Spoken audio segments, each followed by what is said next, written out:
Vladimir Putin বিশ্ব রাজনীতির সবচেয়ে ভয়ঙ্কর নাম। কারো কাছে তিনি নায়ক, কারো কাছে ভিলেন। পশ্চিমা মিডিয়া কেন তাকে এত ভয় পায়? এত বছর ধরে কিভাবে তিনি বিশাল এক দেশের ক্ষমতার কেন্দ্রে টিকে আছেন? কেন তাকে ঘিরে এতদিকে এত সমর্থন, অন্যদিকে এত সমালোচনা? পুতিনের যাত্রা কিন্তু একেবারে সাধারণভাবে শুরু হয়নি। তিনি সোভিয়েত যুগে কেজিবি গোয়েন্দা সংস্থার কর্মকর্তা ছিলেন। পরে ধীরে ধীরে রাজনীতিতে প্রবেশ করেন। 1990-এর দশকে রাশিয়া ছিল গভীর অস্থিরতার মধ্যে। অর্থনৈতিক সংকট, রাজনৈতিক অনিশ্চয়তা এবং সামাজিক অশান্তি। সেই প্রেক্ষাপটে পুতিনের উত্থান ঘটে। তিনি শক্ত প্রশাসন, কেন্দ্রীভূত নিয়ন্ত্রণ এবং স্থিতিশীলতার প্রতিশ্রুতি দিয়ে জনগণের সামনে আসেন, যা অনেক মানুষের কাছে আশার প্রতীক হয়ে দাঁড়ায়।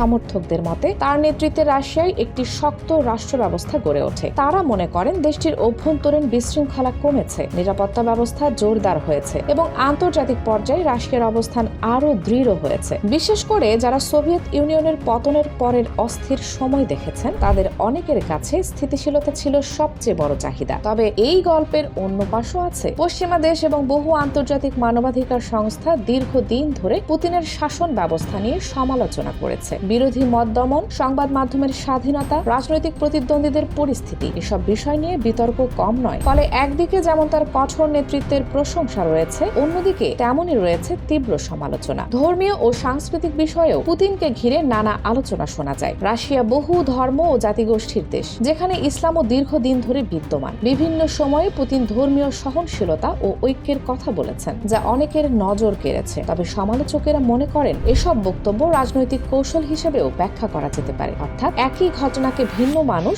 ভিন্নভাবে দেখতে পারেন।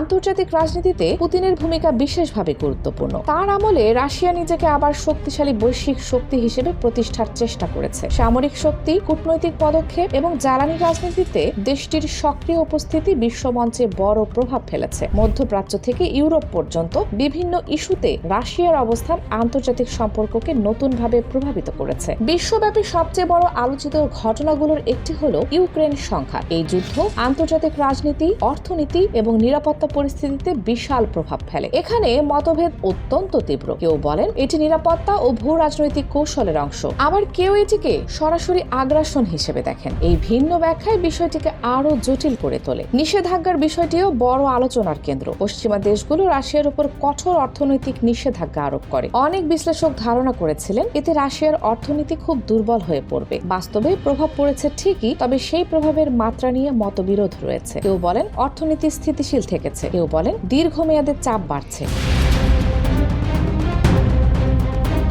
এখানে একটি গুরুত্বপূর্ণ বিষয় মনে রাখা দরকার। আন্তর্জাতিক রাজনীতিতে কোনো ঘটনায় একপাক্ষিকভাবে বোঝা সহজ নয়। প্রতিটি পক্ষের নিজস্ব দৃষ্টিভঙ্গি ও স্বার্থ থাকে। তাই কোনো নেতাকে বা ঘটনাকে বোঝার জন্য একাধিক দিক থেকে দেখা জরুরি। শুধু একটি উৎস বা একটি মতামতের উপর নির্ভর করলে পুরো ছবিটি স্পষ্ট নাও হতে পারে। রাশিয়ার বহু নাগরিক কেন এখনো পুতিনকে সমর্থন করে, এই প্রশ্ন প্রায়ই উঠে আসে। বিশ্লেষকদের মতে জাতীয়তাবোধ, নিরাপত্তার অনুভূতি এবং স্থিতিশীলতার প্রত্যাশা এখানে বড় ভূমিকা রাখতে পারে। আবার অন্যদিকে কেউ কেউ বলেন রাজনৈতিক পরিবেশ ও তথ্য প্রবাহ জনমত গঠনে গুরুত্বপূর্ণ। পুতিনের ব্যক্তিগত ইমেজও আলোচনার বিষয়। আন্তর্জাতিক মিডিয়ায় তাকে প্রায় শক্ত, আত্মবিশ্বাসী এবং নিয়ন্ত্রণক্ষম নেতারূপে তুলে ধরা হয়। এই ভাবমূর্তি অনেকের কাছে নেতৃত্বের প্রতীক, আবার অন্যদের কাছে বিতর্কের কারণ। একজন নেতার ব্যক্তিত্ব কখনো কখনো তার রাজনৈতিক প্রভাবের মতোই বড় হয়ে ওঠে।